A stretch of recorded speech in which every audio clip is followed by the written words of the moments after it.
Okay, good morning, everyone. Continuing the Adachot of Netilat Yadayim B'ezrat Hashem. He writes like this in Yakud Yosef.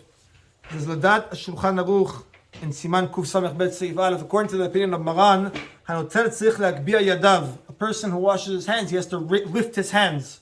Dainu Rashetz Beotav Lemala, meaning your fingers are facing upwards. Shelo Yetzu Mayim Chutz Leperek Ve'echzru Ve'itamu Yadayim.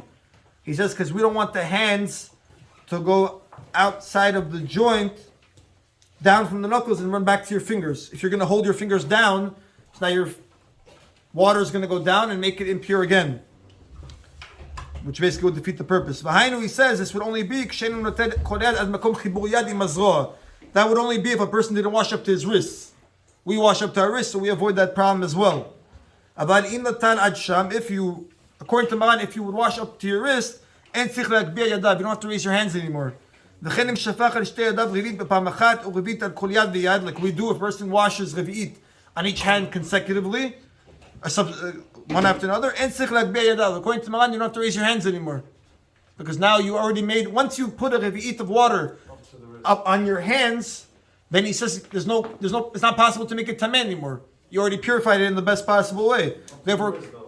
Therefore, according, that's what we do, yeah. It's really until the knuckles even. But we do according to this. So, if we do it up to the knuckles, we have to raise our hands then. No, because we're doing Rav'it as well.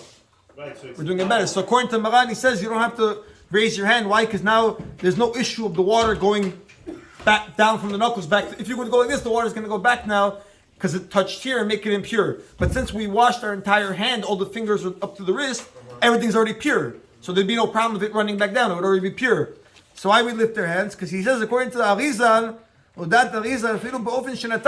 even what we do, we wash our entire hands. Even if you pour revi'it,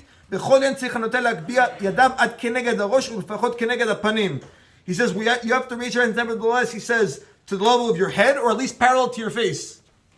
Your hands would either be to your head or at least parallel to your face. Always over your fingers straight, they should be bent slightly, because if they're straight, it's almost taken as a complaint. Oh, okay, interesting. I guess you'd have to be ma'ayen in the Arizal for that. You said over your head is okay? He says that it should be opposite your head, and at any rate opposite your face. In front of your head. Parallel, yeah. Not over your head. No, parallel to your head, or at least at any rate, he says parallel to your face. Now he says like this. The Gemara teaches us in Masechet Sotah, anyone who eats the bread while his hands are still wet, it's as if he ate impure bread. Because Rashi explains, when we say impure, we mean disgusting. If your hands are still wet and you're going to eat the bread while with wet hands, it's called disgusting. But it depends how it is.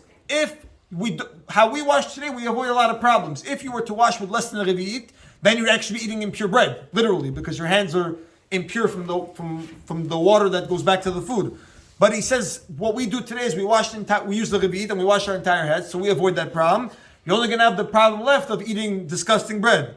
Therefore, he says the person has to make sure that before he eats the bread, which we have a lot of times, we're in a rush and we don't dry properly, and we end up eating the bread when hands are still wet. You should avoid doing that because it's going to be a problem of eating disgusting bread.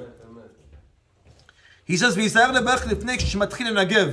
know that even if some people will say that by the Rabbanan Bachot, a person can do other things while he blesses, he says, obviously, you should make sure in this case, especially, to make the bracha before you dry. Why? Because we explained yesterday that once you dry, that's when we finish the mitzvah. And once a person would dry, he can no longer make the blessing. So why would you dry and make the blessing when you're going to get into that issue? Therefore, you have to make sure that you dry complete, you make the blessing, and then he says you dry. Right? Don't dry while you're making the blessing.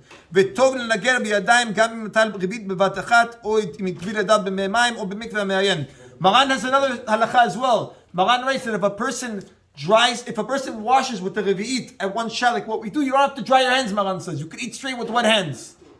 Because again, you avoid the problem of impurity. If you do it like how we do with revi'it. But again, the Acharonim ask on Maran, they say, but you avoided the impurity, but you didn't avoid the disgusting bread. Therefore, he says by us that even though it's not halakha, he holds like Maran. The Kaf HaChaim and Ben Ish Chai say, no, you always have to dry your hands no matter what. Yadayim holds like Maran that since, again, we're using revi'it of water, you don't have to dry your hands. You can eat straight. But again, they say the problem of eating the bread in a disgusting way because your hands are wet, it's good to dry it regardless. If you can't dry it because you're in a situation, it's not an issue because we follow Maran. Now he writes like this, another interesting halakha. Let's say a person were to wash with less than a revi'it. So he writes that you wouldn't be allowed to dry it by itself, meaning the Shulchan Aruch explains that when you wash less than a revi'it, you cannot air dry it. Or in our days, you wouldn't be able to dry it by the machines that they have in the restroom, those electric dryers. But since he says why, because the Shulchan Aruch explains that the neguv shifshuf mitaran biyotel, because when you dry it physically, it cures it in a, so to speak, better way, because now you're for sure removing all the water as opposed to if you would air dry it. But again, since today we're using a revi'it, and therefore there's no problem of impurity anymore because it automatically makes it pure. Therefore he says we could air dry it, you can use a machine, you don't have to specifically wipe your hands with any cloth. And last halacha he says, a person should not dry his clothing on his garment, even though the Chazal say chaluko, which means your shirt, the Chachamim say all garments. You shouldn't dry your clothes and you shouldn't dry your wet hands on any of your clothing. If you have no choice, again, it's not nisur, it's just kasher l'shicha, it causes forgetfulness. These aren't isurim. These are like things that cause forgetfulness. Bread, not for Asher, sorry. No, this is wet hands, nothing to do with bread. Hands are wet, don't dry in your clothing. It's like how we say, don't sleep on top of your clothing, don't eat olives, don't eat the heart of an animal, stuff like that, right? It's not nisur, but it's, again, they told him, if a person were to do like Maran Horayot, he would forget his Torah. Is he doing an isur forgetting Torah? He says, no. The isur, pen isur, miravcha, is to sit there and make yourself actually forget Torah. That's the isur. But these segulot, it's not isur, it's just not recommended to do. However, he writes that if a person has a little bit of water on his fingers before he washes and he wants to dry it, because you should wash your hands with dry hands, that's not an issue, he says, to wipe on yourself. Why? Because he doesn't really have you have two leniencies. Maybe when Chazal said you can't wash your hands in chalukot, they meant literally your shirt. So when you're wiping it on your pants, it's not an issue. And also maybe Chazal only meant when you have you washed your hands afterwards, you have a lot of water. But the little drops in your hands wouldn't be an issue. Therefore he says, don't dry your hands on your clothing when you wash, but the little water that you have on your fingers left from before that you want to dry off, that's not an issue to dry off. It only would be when it's an abundance of water after you wash. Baruch Adonai Le'olam. Amen v'amen.